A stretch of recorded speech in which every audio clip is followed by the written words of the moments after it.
Good evening. I'm Sonia Folayan, and this is my YouTube channel, Mind and Manna. And tonight, I want to talk a little bit about, I just want to share some reflections on some things I've learned about manners in Mexico.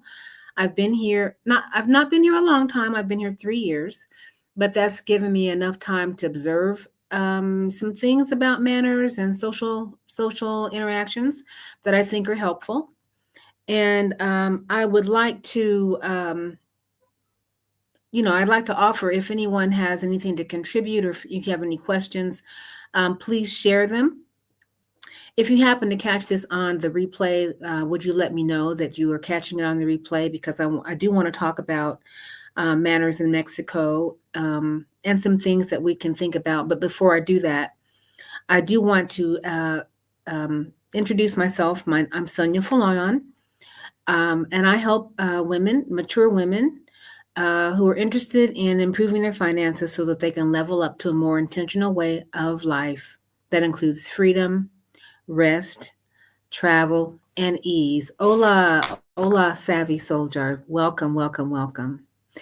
Um, and to that end, part of my own personal journey was I came to Mexico on a personal project to work on an art project, and I loved the environment and the way of life so much that I actually made the decision to move here.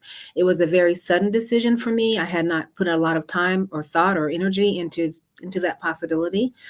But having come here, I realized some things that I had been missing in my own life, and so I got organized real fast and made the move here. So I left here in August and came here in December. So this is 3 years for me. It's been a good decision. And I do want to provide some information for those of you who may be thinking about moving to Mexico or shifting your environment. So I do want to ask if what I'm talking about is of interest to you. Please do like, subscribe, share, comment, and let me know that you are catching this on the replay if that is the case. I think the first thing that I want to say is that we get a lot of information about how violent the country is and how unstable it is, how mean people are, how unsafe it is. And I would say that we just live in turbulent times around the world, and instability is something that's happening all over the world. There certainly are places in Mexico where there is more instability than others, especially around the border towns, which have been sort of in a war-like situation for many, many years. And there is some increased cartel activity in some communities. I'm not gonna lie, that's the case. However, organized crime is a global issue. It's not a Mexican problem. It's a global issue. It's also a United States problem. It's a problem around the world. And as long as there is a demand for illegal substances, a demand for weapons, there's going to be a supply to fill them. It is what it is. With that being said, I have found Mexican culture to be a very gentle and genteel culture. It's very civil. The people are genuinely very gentle and hospitable and welcoming. And there is a certain amount of genteelness, civility that I find is missing right now in the United States in large measure. So I want to go over a few things that I have noticed that have made a difference for me. Some things have been confirmed by my being here.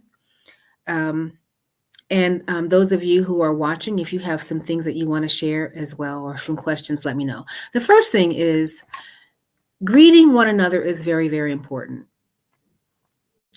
It's important to say hello, good afternoon, good morning, good afternoon, good evening. How are you doing? It's very important to check on people, to ask about their family, of course, to do it in Spanish, because there's a genuine interest in how our neighbors are, how you're being treated, how your well being is. So, greetings are very, very important. And because I am an immigrant into this community, I do make it a point to speak first when I can, when I'm on the street. If I'm uh, approaching a group of people and we have to share the sidewalk, I ask permission to enter. Con su permiso. It's just common courtesy. There's no bumping into each other, moving out of the way, elbowing each other. No, it's just a civil way. And people do the same for me. Yes, Savvy, I love the cultural pride of the Mexican people. So do I. Um, so do I. I'm trying to, yeah. It's very, very, it's comforting. And not only that, but people will often stop and just, you know, good morning. They make eye contact. They make that extra effort to be connected. It's very, very important.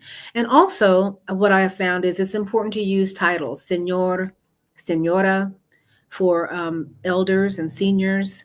We typically call young people Hoben or Hobana if they're female. A lot of times they're wait staff or just youth in general. It's a familiar way of addressing people that shows some respect and acknowledgement. Um, and unless when we're meeting new people, unless they really are open and ask us to use their first names, it's really important to use señor, señora. And I typically do that with all the elders that I meet, professional people. There's a lot of pride in titles and the work that people have done to establish a certain status. So it's very important to acknowledge that. The second, which I've sort of addressed, is the respect for elders. There's a lot of esteem and regard for elders, and in conversation, what I notice is that uh, people will often defer to the elder, or they may not express their hard opinion if it's different from the elders. They take in the wisdom. So deferring to elders is very, very important. Let's see. I did write down some notes. The other thing too is there's reverence for children, babies. The culture is organized around the safety of children. Believe it or not, families are out together with everybody, intergenerational. There's a lot of regard for children. There's um, a child-centeredness in terms of where we go out. There's oftentimes play areas for children in restaurants. Families bring their children with them in the evening for dinner. On Sundays, which is Family Day here, and I think throughout Mexico, certainly that's the case here in Chapala. You see families with their children pulling their toys or riding their vehicles or their scooters. I don't see a lot of tricycles anymore, but scooters, strollers. There's just a lot of pride. You see a lot of fathers and mothers holding their babies, or I don't see them wearing their babies a lot in slings, but they are holding them in blankets and doting over them, or looking over them in their strollers. There's a lot of toys. There's always a lot of toys wherever people gather. So also, I would say, in terms of riding public transportation, there's a lot of respect and deference given for pregnant women. Yes, people do get up and allow pregnant women to sit down, or if it's a woman that has a baby or children. Elderly women take deference. People who have disabilities, there's no thought about giving people those seats, or gentlemen or women will gladly give up their seat so that one of those persons in one of those categories will have a place to sit. It's common sense. It's how most of us were raised, but how we don't see a lot of that now in the United States, or the divided states, as my friend calls it. The third thing that I have noticed is physical touch. This is a physically expressive culture. People touch one another. They hug one another. If someone hugs you, chances are they're also going to give you a kiss on the cheek, a beso. Um, they may hold your hand when they're talking. Or they may touch your shoulder. They may get into your physical what's in your. They may get into your physical space. They're very, very expressive in that way. You see lovers, teenagers snuggling out in public. You see adult people snuggling out in public.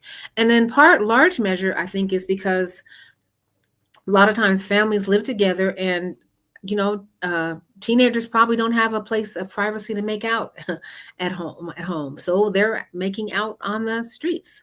You also see elderly couples holding hands. It's very, very common. Sometimes you see men locking arms and sometimes holding hands. Sometimes you see teenage girls are often holding hands. So physical touch is very, very, very, very important. The flip side of that is to also be very careful and to gauge and to use intuition in your space, because if you are too overly friendly or you give too much information, that could be an open invitation for someone to advance. So you want to watch your own personal space, as you are very much mindful that physical touch is a part of the culture. Yes, there's a lot of public displays of affection, a lot of public displays of affection. The fourth thing that I have noticed is eye contact. Eye contact is very, very important in Mexico. You speak and look people directly in the eye when you're speaking, when you're shaking hands. But there's a balance because you don't want to stare or engage into prolonged eye contact, because that can be seen as aggressive. And overall, the culture itself is gentle. So there's not a lot of hard messages one way or another. It's not polite to show a lot of disdain. People are very polite and politically polite.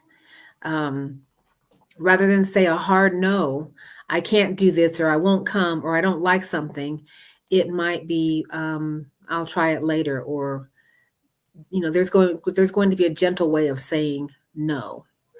So direct eye contact is important, but prolonged staring, of course, is seen as aggressive, as it is in most places. Let's talk a little bit about table manners. Meal times are very, very sacred in Mexico. It's important to keep your hands on the table. Just like your mother taught you growing up, you don't start until everyone else is seated. And you, of course, wait for the host or hostess to invite you to eat. The other thing that I have noticed in Mexico is that there's a phenomenon that's called sobre la mesa. And that is, after you have your food in a restaurant, you are expected to engage in some social conversation. I know here in Chapala, throughout Jalisco, where I've been, you pretty much always have to ask for the check, the la cuenta, because the waiter or the waitress is going to clear away your dishes, allow you that time at the table to talk. And after you've engaged in conversation for a period of time, it literally could be hours, you politely ask for the check, and then they will bring it to you. I have not been any place yet where I have been rushed out of the table, or where they've rushed to bring me my check or anything like that. It's a very gentle and relaxed situation, but it is expected that you don't eat and run. You eat, you sit down. And I've even noticed that when I stop at restaurants to get something, maybe a to-go order. If I'm standing, they'll ask you, would you sit down, please? Go sit down. Go sit down over there. Let us do what we need to do. So a lot of it is unpacking a lot of the behaviors that we've brought with us, to settle into a more relaxed way of being. Number 6 on my list is tipping. Tipping is expected in Mexico, especially in restaurants and bars. And it's a good rule of thumb is to plan and expect a tip between 10 and 15%. No arguing, no haggling, just tip. It does help the economy. It helps the workers. And we should be glad to contribute. Okay, tipping. There's something else I was going to say about tipping. Ay. I guess I'll come back to it. Number 7 is about time and punctuality. Oh my goodness, this is a good one. I'm going to do another talk about CP time, because time is different with Indigenous people, with people of color. We have a different relationship to time. We move with time, not on top of time. We move in relation to the events. We don't allow time to drive the events. Mexicans tend to be very relaxed about time. Punctuality is not always a priority, and it's not always seen as being rude. Family is going to come first. What they deem as important, typically around family or meeting with officials, that's going to take precedence, and that is just the way it is. On the other hand, as a visitor, it's important for us to be as on time as we can. This is a matter of respect. But we are in a different culture, in a different time, a different vibration. So we have to learn to go with the flow. And the flow is more relaxed. It just is.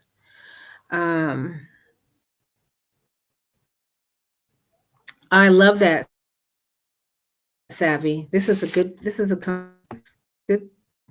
comment. Let me see if I can get it. I think I erased your comment. I'm so sorry.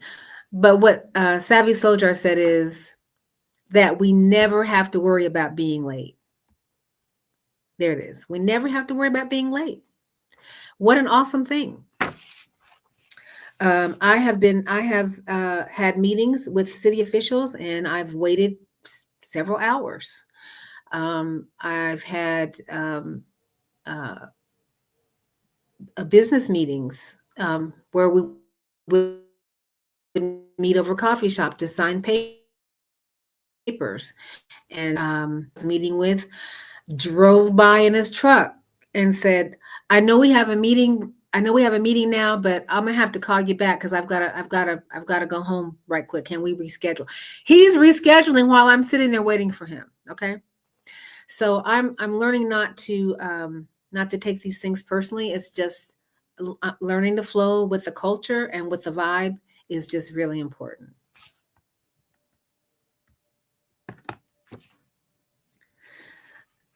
Communication. I want to talk about some things I've noticed with communication. Mexicans tend to be very expressive and emotive. They use a lot of gestures. Oftentimes they're speaking kind of loud. Body language is really important. I have found that body language is just as an important part of communicating as the words itself. What I can't get through in words, the body language fills in the gaps. Body language is really used to convey meaning a lot. And it's really important to understand that you're going to, be prepared to engage in some really lively, interactive discussions with people that you know or people who are excited to see you. There's going to be that level of excitement and energy that we always don't get at home in terms of our conversations. Our conversations can be rather dry and businesslike and to the point, because people are oftentimes not able to or don't perceive themselves as having a lot of time. But in Mexico, it's just part of the whole interaction, the whole interactive vibe, the energy, the connection of the culture. Number 9 is respect for traditions. This is a country with a rich cultural heritage, from the food, um, the floral displays, the music, the fiestas and the celebrations, the holidays, um, and of course, it's important to use common sense again, just like your mom told you. You don't take pictures everywhere. You don't take pictures inside the church while a ceremony is going on. Um, Generally speaking, if I'm going to take a close up of someone, I will ask to permission to take the pictures. Um, but the holidays and the traditions are very, very, very important, and they're revered. There's fireworks, there's noise, there's cacophony, there's so much going on, but all of that is part of what makes living here such a wonderful experience. The 10th thing that I wanted to say is it's really important to learn some Spanish. I did a video about manners maybe a year after I got here, and I would say um, learning Spanish is important. Making an attempt to learn it, learning some key words, phrases, expressing a willingness to learn makes all the difference in the world. People are more than willing to work with us, to laugh with us, to correct us gently, because there's just a lot of pride in being able to communicate. Also, it's important to know that not everyone in Mexico speaks Spanish. There are a lot of indigenous languages that are alive and well in these communities. Some communities, people don't speak Spanish at all. They still speak variations of Nahuatl or some of the ancient languages from the communities. So you may not always hear Spanish in these communities. And if you're in very small pueblos, speaking Spanish may not get you anywhere because of the indigenous languages that are still being spoken. But making an attempt to learn Spanish, especially in cities where there are large immigrant communities or expats, as some people call themselves. And in most places, you're still going to, Spanish is going to be spoken. So make an attempt to communicate. Let people know that you're interested. Let people know that you respect the culture and the traditions. It will just go such a long way. The other thing I would say is it's a tremendous mistake. This is number 11. This is a bonus. It's a tremendous mistake to assume that Mexicans look a certain way. There's a lot of different nationalities, racial groups that have been in Mexico for a very long time. There's an African presence here. There's an Asian presence from China. There's I recently have come to understand that there during the internment camps, when the United States interned Japanese during the World War II, a large number of Japanese families came to Mexico. There is a significant Middle Eastern population in Mexico. Of course, there are descendants of the Spaniards who came. You have various indigenous groups here. So it's a misnomer to think that Mexicans look the same, because they don't. Just like any place else in the world, people have traveled and migrated and married and intermarried and moved in and moved out. Different groups have come in at different times. We didn't learn much about the southern Underground Railroad to Mexico from Texas and Louisiana, uh, and the Southwest, um, Florida. We didn't learn that. I didn't learn that in school, but there's definitely there's a new African presence here from those days. There's also an ancient African presence from explorers who came even before Columbus. And now we have a new migration, a post pandemic migration of Black people to Mexico. Other people come here. There's a Chinatown in Mexico City. There's a Chinese restaurant here with Mexican Chinese here. There's a significant Asian population in Mexico, so it's we're doing ourselves and our friends and neighbors a disservice if we have preconceived notions about who Mexicans are and what they look like. They look like a variation of everybody, just like you can't really tell who someone in the United States is from by their phenotype, by their looks. There's a broad mixture of people who've come here over a variety of times. I just have a couple of extra tips I wanted to share. And number one is the use of the use of profanity and slang and just loose talk is it's frowned upon. It's seen as rude and not cultured. People are very, very polite. I don't think I can stress that enough. People are very polite and gentle in their speech. There's not a lot of yelling. There's not a lot of I saw there was a fender bender I saw a couple weeks ago, and people got out of their cars and they, were kind of talking to each other, but there was no yelling and blaming each other. There's a lot of patience and grace that's extended. And this is very much different from the pictures that were given about what Mexico was like in terms of what it being such a violent, raw place. The people are very, very gentle. Also, it's important to dress modestly when, of course, visiting churches or attending formal events. Pay attention to the dress code and follow accordingly. People do get dressed up for events. People don't show up at church wearing shorts and t-shirts. People dress. People dress for weddings. People dress for social occasions. It's very important that it's seen as a sign of respect. Oftentimes, it's considered good manners to take off shoes when entering a home. Again, you might want to, it's important to check to see what people are asking or preferring. I have taken off my shoes on occasion, and other times I have not. It's also important to be prepared to engage in small talk, small chit chat to build relationships. Mexican people value communication and personal relationships.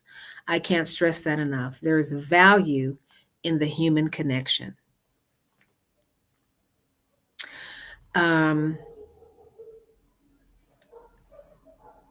People also help one another. If anyone takes a slip or a fall, which is kind of common around here with all the cobblestone streets, out of nowhere, people are coming to assist. Can I help you? Do you need anything? Do I need to call an ambulance? Let me help you up. Let me grab your groceries. It's like, I don't know where they come from, but it's like if you are unsteady on your feet and you fall, help is going to appear. It's an amazing thing. Again, it's a caring community. It's a caring culture. And the last thing I want to say, I think I've talked about it before, is no hard nose. It's absolutely blasphemous to say, I just don't like such and such, or I don't like that food, or I don't like Mexican food, or I don't want to be here. That's seen as just impolite and uncultured. People find a subtle way of expressing disagreement But again, the only thing the best way I can sum it up is to say no hard no's. Even if even if vendors come to sell things, I have learned not to say no, no gracias. I will say a la vuelta. I'll catch it later, or I might say gracias, pero no. But I was recently schooled by Kia Yee, uh, who has the organization Blacks in Guadalajara, and she said, just say gracias. Just say thank you. Gracias. That means no, they'll get it without having to say no.